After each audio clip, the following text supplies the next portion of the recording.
John chapter 6. After these things, Jesus went away to the other side of the Sea of Galilee, which is also called the Sea of Tiberias. A great multitude followed him, because they saw his signs which he did on those who were sick. Jesus went up into the mountain, and he sat there with his disciples. Now the Passover, the feast of the Jews, was at hand. Jesus therefore, lifting up his eyes and seeing that a great multitude was coming to him, said to Philip, "Where are we to buy bread, that these may eat?" He said this to test him, for he himself knew what he would do. Philip answered him, 200 denarii worth of bread is not sufficient for them, that every one of them may receive a little. One of his disciples, Andrew, Simon Peter's brother, said to him, "There is a boy here who has 5 barley loaves and 2 fish. But what are these among so many?" Jesus said, "Have the people sit down." Now there was much grass in that place. So the men sat down, in number about 5,000. Jesus took the loaves, and having given thanks, he distributed to the disciples, and the disciples to those who were sitting down, likewise also of the fish, as much as they desired. When they were filled, he said to his disciples, "Gather up the broken pieces which are left over, that nothing be lost." So they gathered them up, and filled 12 baskets with broken pieces from the 5 barley loaves, which were left over by those who had eaten. When therefore the people saw the sign which Jesus did, they said, "This is truly the prophet who comes into the world." Jesus therefore, perceiving that they were about to come, and take him by force to make him king, withdrew again to the mountain by himself. When evening came, his disciples went down to the sea. They entered into the boat, and were going over the sea to Capernaum. It was now dark, and Jesus had not come to them. The sea was tossed by a great wind blowing. When therefore they had rowed about 25 or 30 stadia, they saw Jesus walking on the sea and drawing near to the boat, and they were afraid. But he said to them, "It is I, don't be afraid." They were willing therefore to receive him into the boat. Immediately the boat was at the land where they were going. On the next day the multitude that stood on the other side of the sea saw that there was no other boat there, except the one in which his disciples had embarked, and that Jesus hadn't entered with his disciples into the boat, but his disciples had gone away alone. However, boats from Tiberias came near to the place where they ate the bread, after the Lord had given thanks. When the multitude therefore saw that Jesus wasn't there, nor his disciples, they themselves got into the boats and came to Capernaum, seeking Jesus. When they found him on the other side of the sea, they asked him, "Rabbi, when did you come here?" Jesus answered them, "Most certainly I tell you, you seek me, not because you saw signs, but because you ate of the loaves and were filled. Don't work for the food which perishes, but for the food which remains to eternal life, which the Son of Man will give to you.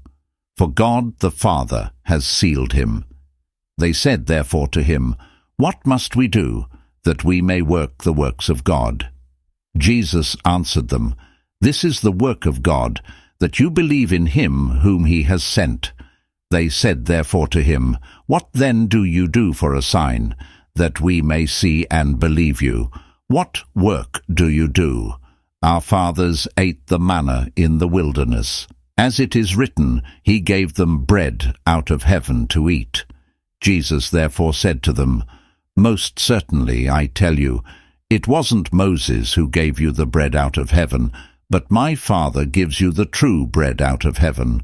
For the bread of God is that which comes down out of heaven and gives life to the world."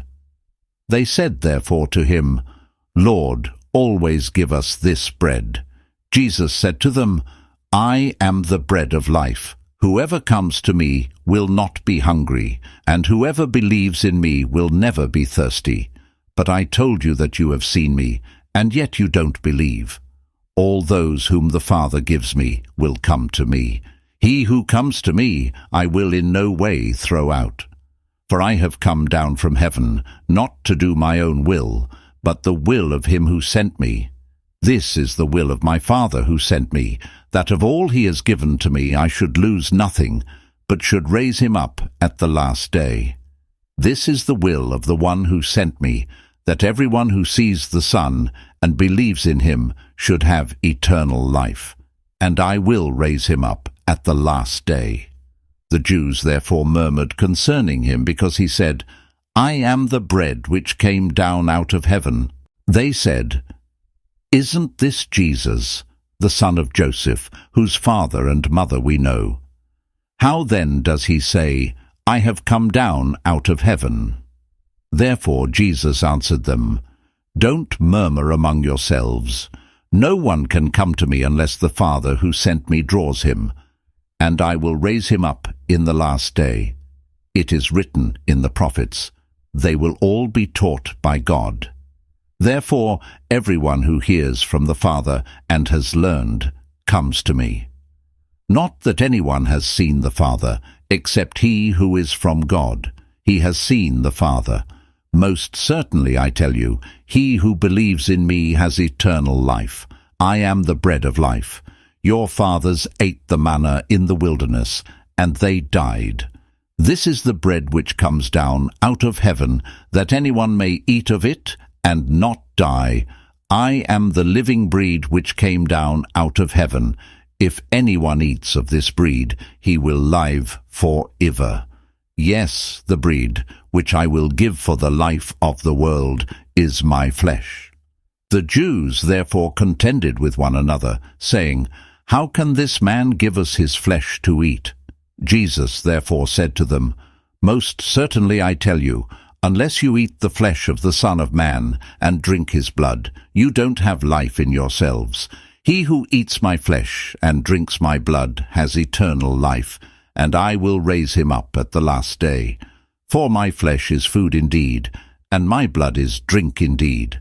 He who eats my flesh and drinks my blood lives in me, and I in him. As the living Father sent me, and I live because of the Father, so he who feeds on me will also live because of me. This is the bread which came down out of heaven, not as our fathers ate the manna and died. He who eats this bread will live forever. He said these things in the synagogue, as he taught in Capernaum. Therefore many of his disciples, when they heard this, said, This is a hard saying. Who can listen to it? But Jesus, knowing in himself that his disciples murmured at this, said to them, Does this cause you to stumble?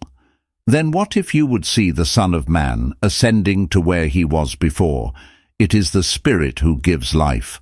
The flesh profits nothing. The words that I speak to you are spirit and are life. But there are some of you who don't believe. For Jesus knew from the beginning who they were who didn't believe, and who it was who would betray him.